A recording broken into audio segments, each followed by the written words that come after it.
आणि आता दिवसभरातल्या महत्त्वाच्या बातम्या आपण पाहूया। मनोज जरांगे यांच्या उपोषणाला पोलिसांनी परवानगी नाकारली। अंतरवाली सराटीमधील ग्रामस्थ आणि आजूबाजूच्या गावकऱ्यांच्या निवेदनानंतर पोलिसांचा निर्णय।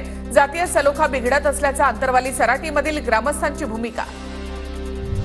लोकसभा निवडणुकीमधील पराभवानंतर रावसाहेब दानवेंचा मतदारसंघामध्ये आभार दौरा।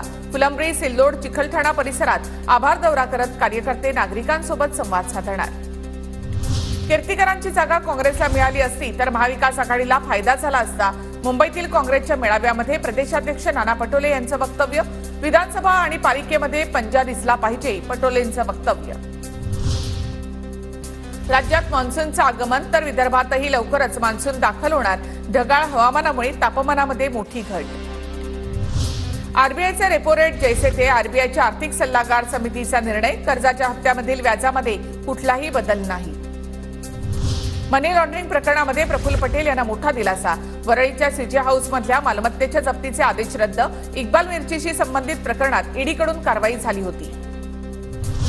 कोकणासह पश्चिम महाराष्ट्रामध्ये मान्सूनचं आगमन। विदर्भातही लवकरच मान्सून दाखल होणार। ढगाळ हवामानामुळे तापमानात घट। उद्यापासून पावसाचा जोर वाढण्याचा अंदाज। नीटचा निकाल वादाच्या भोवऱ्यात। उच्चस्तरीय चौकशी करण्याची पालक आणि विद्यार्थ्यांची मागणी।